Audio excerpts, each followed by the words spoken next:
상임위원회 제출하게끔 돼 있죠? 맞습니다. 예. 제출하셨습니까? 네? 10일 이내에 제출하셨습니까? 어떤 훈령을 바꿀 때요? 예.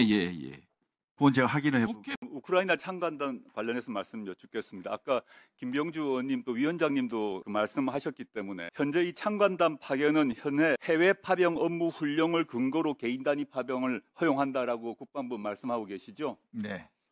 그런데 그 조문 보셨습니까? 개인 단위 파병이 허용되는 요건이 있습니다. 첫째, UN 지역안보기구 특정국의 요청에 따라 유엔의 요청 없었죠. 지역안보기구 요청 없었죠. 네. 우크라이나 공식 요청 있었습니까? 없었습니다. 개인 단위 파병을 그 말씀하신 헌법이 아니라 훈령에 따르더라도 유엔 지역안보기구 특정국 세 군데 한 군데 요청이 있어야 됩니다. 두 번째, 요청이 있다 하더라도 UN PKO 및 다국적 평화 유지 활동의 임무를 수행하기 위해서만 가능하다고 훈령이 되어 있습니다.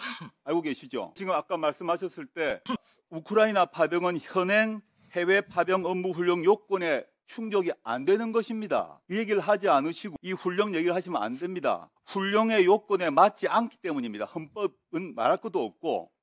그래서 지금까지 이 훈령에 따라 개인 단위 파병했다고 하는데 목록을 한번 볼까요? 지금 보시면 소말리아부터 쭉 있습니다. 저 모든 여러 차례의 개인 단위 파병, 이 훈령에 따른 개인 단위 파병이 있는데 모두 이 요건에 맞았기 때문에 개인 단위 파병을 한 겁니다. 우크라이나는 이 요건, 훈령 2조와 4조에 안 맞는 거예요. 근데 지금 맞다고 말씀하시면 안 되는 겁니다. 제가 계속 이어서 말씀하겠습니다. 네. 그래서 훈령을 근거로 하면 안 되고요. 아까 장관께서 답변했습니다만은 우크라이나 정부에서 요청이 없었어요. 그거는 거짓말 하시면 안 되기 때문에. 그럼 요청이 없었는데 우리가 무슨 근거로 나갑니까? 저 훈령의 세 가지 요청 주체 중에 한 명도 요청을 안 했습니다. 무슨 근거로 개인 단위 파병을 했습니까? 네, 답변 드리겠습니다. 우선 좋은 질문 감사드리고요. 아까도 처음에 우리 의원님께서 말씀 요건 띄워주세요. 해외 파병 업무 훈령 띄워주세요. 네, 요거 띄워주세요. 저걸 보십시오. 저기에 어떻게 해당되냐 이겁니다. 제가 이거 띄워놓고 제가 답변 드리고 또 답변해요. 예. 순서대로. 예. 우선 이게 파병에 대해서 이제 우리 임종도 의원이 말씀을 하시길래 참관단 관련해서 참관단에 관련된 것은 어떤 것도 결정된 바가 없다는 전제하에 말씀을 드린 게 참관단은 파병으로 볼 수가 없다, 어렵다라고 말이 바뀌신 거예요. 지금까지 국방부의 제가 공식 입장은 뭐라 그러냐면 이 훈령에 따른 개인 단위 파병이라고 조금 전에도 말씀하셨고 그 이전 모든 공식 브리핑에서도 저 훈령을 말씀하셨어요. 말씀드릴게요. 그 뒤에 또 말씀드릴게요. 그래서 왜 그러면 파병이라고 보기 어려우냐? 그것은 세 가지 이유다. 첫 번째, 파병이 되려면요. 지휘 체계를 일정한 국군 부대라는 전제가 있습니다. 근데 참관단은 지휘 체계가 갖춰진 부대가 아닙니다. 예를 들어서 소대, 중대, 대대, 여단, 사단 이런 게 아닙니다. 그냥 전문가들로 소수로 구성된 그런 어떤 전문가 집단입니다. 그리고 소수로 인원이 되어 있고요. 그 다음에 두 번째는 소수 인원들이 단기간 가게 돼 있고 무장을 안 하고 있습니다. 비무장을 하고 있습니다. 만약에 파병을 한다면 무장을 당연히 해야 되겠죠. 근데 비무장으로 하고 있거든요. 그래서 이런 어떤 것들하고 마지막 세 번째는 방금 우리 존경하는 조 의원님이 지적하신 대로 해당 당사국이 요청이 없었지 않습니까? 요청이 없었기 때문에 파병이 안 되는 겁니다. 그래서 요청에 의한 게 아니라 우리의 필요에 의해서 보낸 것이죠. 그래서 이건 파병하고는 상관없는 것이다. 그래서 우리의 필요에 의해서 참관단을 보내는 것이다. 이렇게 이해하시면 되고요. 그 다음에 그럼에도 불구하고 이걸 개인 파병이다라는 말씀이 계셔서 그럼 어디에 해당되느냐라고 질문이 계셔서 제가 답변 드린 게 아까 그거 좀 띄워주시겠습니까? 죄송한데? 아니요. 우리 조국 의원님께서 훈령 아까 조국 의원님 제시한 거 있잖아요. 개인 파병이라고 말씀을 하시길래 어떤 다른 의원님들께서 굳이 그렇다면 저기 보시면요. 2항에 두 번째 줄에 보십시오. UN PKO 다국적군 평화 유지 활동 등의 임무를 수행하기 위해로 돼 있지 않습니까? 그것만 하는 게 아닙니다. 등의 임무입니다. 그 등의 임무에 이게 포함이 될 수가 있답니다. 참관단 파견이. 노무현 대통령께서 계실 때 그 3개국의 5분의 그 조사단을 보냈습니다. 이라크 부분부터 시작해 그 조사단 보낼 때요.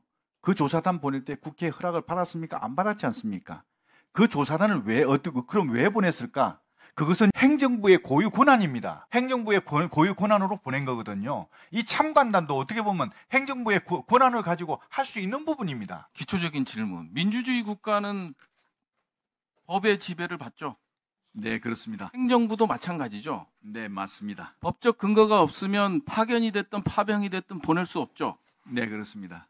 그게 당연히 민주주의 국가가 지향하는 바죠. 네, 맞습니다. 법을 유권 해석하고 법에 의한 지배는 민주주의 국가에서 용납이 안 되죠. 네, 맞습니다. 그거를 아시는 분이 지금 말씀하실 때 조금 우려스러운 부분이 있었어요. 행정부의 고유 권한이다. 이거는 말이 안 되는 거고요. 항상 법에 근거해서 가는 겁니다. 헌법에 개인 파견이 됐건 그 명시가 안 돼서 추상적으로 돼 있기 때문에 이런 논란도 있는 것 같아요. 그래서 훈령을 따르는 것 같아요. 근데 훈령도 보면 요청이 있어야 된다는 거예요. 그건 명확히 국방부 훈령에 나와 있어요. 대통령령도 아니고 국방부 훈령에 나와 있고요. 그 아까 노무현 대통령 얘기하시는데 훈령에 다 기반해서 보냈어요. 2002년 유엔 사이프러스, 유엔 아프간, 유엔 라이베리아, 유엔 부룬디, 유엔 수단, 유엔 레바논, 유엔 네팔, 예? 그 다음에 다른 다국적군 보실까요? 다국적군. 여기도 다국적 연합 활동과 관련된 거예요. 노무현 대통령 때 아프간 연합합동부대 아시죠? 참모부에 편성됐죠? 그 다음에 아프간 연합사령부 참모부에 편성됐어요. 협조반과 참모부에. 이거는 훈령을 만들어 놨어요. 훈령을 만들어 놨기 때문에 그거를 따르는 거죠. 안 그러면 독재국가고 권위주의 국가고 대한민국이 바로 설 수 없는 거고요. 또 하나 말씀드릴게요. 파병과 파견의 차이를 두는 근거는 뭐예요? 지휘체계가 있고 뭐가 있고 막 열심히 말씀하시는데 이 말씀 자체도요. 위헌 소지가 있는 거예요. 그러다 보니까 명확한 근거를 이 파병과 파견의 차이가 어디에 법조문 어디에 뭐에 나와 있다. 이렇게 설명해 주시면 너무 간단한 거예요. 그렇게 설명도 못 하시잖아요. 그리고 행정부 독점적 권한이다. 취소하세요. 우리는 법의 지배를 받고 있는 거예요. 입법부가 국방부 방첩사 불러서 설명을 듣고 예산심의를 하고 견제를 하는 게 법적 근거 없이 돼요? 안 되잖아요. 아니 장관님. 그래서 여러분 좀 오해하는 부분이 있는 것 같고요. 그걸 좀 조심해 주셨으면 좋겠다라는 말씀을 드리고 좋아요. 지금 보면 국방훈령 국군 해외 파병 업무 훈령이 있잖아요. 이게 8월 23일 날 개정이 됐어요. 네. 올해 8월 23일 날. 네네. 개정할 시에는 10일 이내에 국회 소관 상임위원회 제출하게끔 돼 있죠? 맞습니다. 네. 제출하셨습니까? 네. 10일 이내에 제출하셨습니까? 어떤 훈령을 바꿀 때요? 예. 그건 제가 확인을 해보고. 국회법 98조 2항, 2 제1항에 따라서 하게 돼 있는데 확인이 아니고요. 안 했어요. 10일 이내에. 네. 그러면 이게 뭐야? 그러면 우리 국회는 견제와 균형, 상권 분립의 역할에 있어서 아무것도 하지 말라는 거 별반 다르지 않잖아요. 그리고 소관 상임위에 이거를 10일 이내 보고를 해서 문제가 있는지 없는지를 검토하는 과정이 있어요. 이건 법이 명시하고 국회법 98조에 명시돼 있는 거거든요. 이것조차 안 돼 있어요. 그러면서 훈령 얘기하면 기본적인 절차를 지키지 않은 거기 때문에 물론 장관님께서는 안 하셨죠. 하지만 아직 결정된 것도 없다고 하니까 이런 체계 속에서 좀 해주셨으면 좋겠다라는 말씀을 좀 드리고요.